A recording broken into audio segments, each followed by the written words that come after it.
রাতের ডিনার যদি এরকম হয় তাহলে তো আর কোনো কথাই নেই। এরকম টেস্টি ধাবা স্টাইলের চিকেন কারি আর তার সাথে এরকম নরম তুলতুলে তন্দুরি রুটি বাড়িতে বানানোটা যে কতটা সহজ সেটাই তোমাদেরকে বানিয়ে দেখাবো এই ভিডিওটাতে। আর এই রেসিপিটা যাতে তোমরা পারফেক্টলি বানাতে পারো তার জন্য কিন্তু আমি বলে দেবো কিছু টিপস অ্যান্ড ট্রিক। এখানে আমি প্রথমে তন্দুরি রুটি বানানোর ডোটাকে রেডি করে নেব। সেই জন্য একটা পাত্রের মধ্যে দিয়ে দিচ্ছি 2 চামচ পরিমাণ ইস্ট, 1 চামচ বেকিং পাউডার আর 1/4 কাপ দুধ। অবশ্যই দুধটাকে হালকা উষ্ণ গরম হতে হবে। সবগুলো উপকরণকে একসাথে মিক্স করে নিয়ে কিন্তু 5 মিনিটের জন্য এটাকে রেস্টে রেখে দেবো। এরপর আলাদা একটা বলে নিয়ে নেব 2 কাপ পরিমাণ ময়দা, স্বাদ মতো নুন আর তার সাথে 1 চামচ পরিমাণ তেল। এবার সবকিছুকে বেশ ভালো করে মিক্স করে নিয়ে এর মধ্যে দিয়ে দেবো আগে থেকে রেস্টে রাখা দুধের মিশ্রণটা। এই পর্যায়ে এই ডোটাকে কিন্তু বেশ ভালোভাবে মেখে নিতে হবে। আর এই ডোটা রেডি করার সময় যদি একটু ড্রাই মনে হয় সেক্ষেত্রে কিন্তু এর মধ্যে অল্প অল্প করে দুধ অ্যাড করতে পারো। আর এবার আমি ডোটাকে 1 ঘন্টার জন্য রেস্টে রেখে দেবো। আর এটাকে এমনভাবে ঢেকে রাখতে হবে যাতে করে এর মধ্যে বাইরে থেকে কোনো হাওয়াই না ঢুকতে পারে। আমি চিকেন কারির জন্য চিকেনটাকে ম্যারিনেট করে নেব। তার জন্য এখানে আমি 500 গ্রাম চিকেন নিয়েছি। তার মধ্যে দিয়ে দিচ্ছি 2 চামচ পরিমাণ আদা রসুন বাটা, 1 চামচ কাশ্মীরি লঙ্কা গুঁড়ো, 1 চামচ হলুদ গুঁড়ো, সামান্য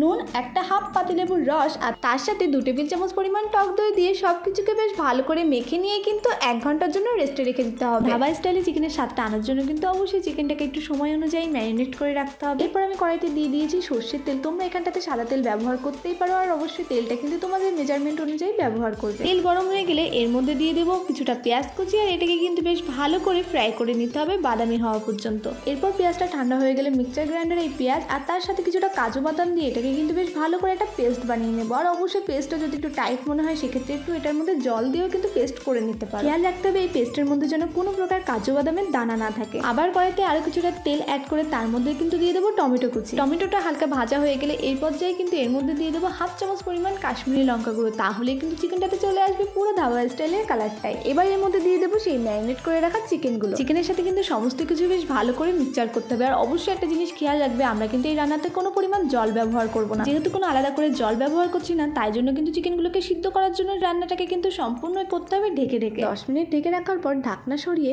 এর মধ্যে দিয়ে দেবো 1 চামচ পরিমাণ শুকনো লঙ্কা গুঁড়ো। আর অবশ্যই কিন্তু এই শুকনো লঙ্কা গুঁড়ো তোমরা যে যতটা পরিমাণে ঝাল খাও সেই অনুযায়ী এর মধ্যে দেবে। এবার একটু নাড়াচাড়া করে নিয়ে এর মধ্যে দিয়ে দেবো সেই ভেজে রাখা পেঁয়াজ আর কাজু বাদামের পেস্ট। এই মশলার সাথে চিকেনটাকে কিন্তু বেশ ভালো করে কষিয়ে নিতে হবে। আর সম্পূর্ণ রান্নাটাই কিন্তু করতে হবে গ্যাস ওভেনে মিডিয়াম টু লো ফ্লেমে। 5 মিনিট ঢেকে রাখার পর ঢাকনা সরিয়ে এর মধ্যে দিয়ে দেবো 2 টেবিল চামচ পরিমাণ ফ্যাটানো টক দই। মনে রাখবে টক দইটাকে কিন্তু বেশ ভালো করে চিকেনের গ্রেভির সাথে মিক্স করে নিতে হবে। রান্নাটাতে কিন্তু কোনো প্রকার মিষ্টি দই ব্যবহার করা যাবেই না। এবার এই পর্যায়ে এর মধ্যে দিয়ে দেবো স্বাদ মতো নুন। আর অবশ্যই নুনটা দেওয়ার আগে কিন্তু তোমরা চিকেনের গ্রেভিটাকে টেস্ট করে নেবে, যেহেতু আমরা ম্যারিনেট করার সময় কিন্তু বেশ কিছুটা নুন চিকেনের সাথে অ্যাড করেছিলাম। তারপর এর মধ্যে দিয়ে দেবো 1/2 চামচ পরিমাণ চিনি। তোমরা চাইলে চিনির বদলে এখানে মধুও ব্যবহার করতে পারো। সবকিছুকে একসাথে নাড়াচাড়া করে নিয়ে কিন্তু এবার দিয়ে দেবো এর মধ্যে সামান্য পরিমাণ গরম মশলা গুঁড়ো আর তার সাথে আজকে মোস্ট ইম্পর্টেন্ট ইনগ্রেডিয়েন্টস কাস্তুরি মেথি। এখানে আমি 1 চামচ পরিমাণ কাস্তুরি মেথি দিয়েছি। আর মনে রাখবে কাস্তুরি মেথি ছাড়া কিন্তু কখনোই ধাবা স্টাইলের স্বাদটা তোমরা পাবেই না। কাস্তুরি মেথি দেওয়ার সাথে সাথে কিন্তু একটু নাড়াচাড়া করে নিয়ে গ্যাস ওভেনটাকে অফ করে দিতে হবে। তারপর 5 মিনিট মতো ঢাকা রেখে নামিয়ে নিলেই কিন্তু রেডি আমাদের আজকের ধাবা স্টাইলের টেস্টি চিকেন কারি। তোমরা চিকেনের গ্রেভি পছন্দ করলে চিকেনটাকে একটু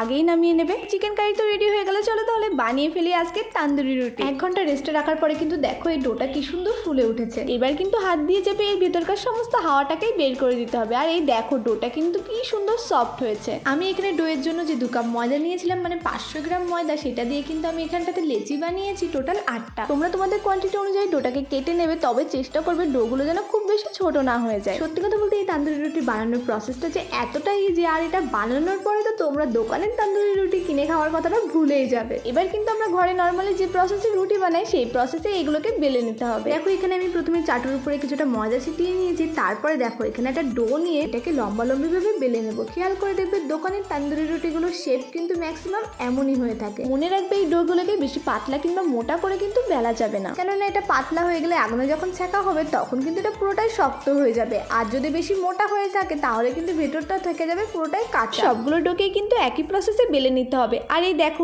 ডোগুলো কিন্তু বেলা সব কমপ্লিটও হয়ে গেল। চলো তাহলে এবার রুটিগুলোকে ছেঁকে নেওয়া যাক। এই দেখো এরকম একটা ভাতের হাঁড়ি কিন্তু আমাদের প্রত্যেকের বাড়িতেই রয়েছে। আজকে এই হাঁড়িটাকেই কিন্তু কাজে লাগাবো তান্দুরি রুটিগুলোকে বানানোর জন্য। প্রথমে হাঁড়িটাকে গ্যাস ওভেনের লো ফ্লেমে রেখে 1 মিনিট মতো হিট করে নিয়ে সম্পূর্ণ হাঁড়িতে কিন্তু তেল ব্রাশ করে দেবো। এরপর আবারও হাঁড়িটাকে 1 মিনিটের জন্য হিট করে নিয়ে ভিডিওতে দেখানো পদ্ধতিতে কিন্তু একে একে আমি রুটিগুলোকে এপিট ওপিট করে ভালো করে ছেঁকে নিয়েছি। সবগুলো তান্দুরি রুটি ছেঁকার সময় কিন্তু গ্যাসের ফ্লেমটাকে অবশ্যই লো ফ্লেমেই রাখতে হবে। দেখতেই পাচ্ছ রুটিগুলো কিন্তু কি সুন্দর ফুলে উঠেছে। আর রুটিতে যখন এরকম কালার চলে আসবে তখনই কিন্তু রুটির এপিট ওপিটে বেশ ভালো করে কিন্তু বেশি বেশি করে বাটার মাখিয়ে দেবে। দোকানে তো তেমন বাটার দিতেই চায় না, তাই বাড়িতে বানানোর তো এটাই সুবিধা, যে কোনো জিনিস একটু বেশি বেশি করেই দেওয়া যায় আর তাতে কিন্তু টেস্টটা অনেক বেশি আসে। জানো তো রুটিগুলো বানানোর এই পর্যায়ে না আমাদের বাড়ির সমস্ত ঘরগুলোতেই তান্দুরি রুটির গন্ধটা জাস্ট মোমো করছিল, মানে এত সুন্দর গন্ধ যে বের হচ্ছিল তোমাদেরকে কি বলবো। আচ্ছা, প্রত্যেকটা তান্দুরি রুটি বানানোর পরই কিন্তু এগুলোকে একটা পাত্রের মধ্যে রেখে ঢেকে রাখবে, তাতে করে কিন্তু রুটিগুলো হবে ভীষণই সফট। তাহলে দেখলেই তো বাড়িতে কতটা সহজে বানিয়ে ফেললাম তান্দুরি রুটি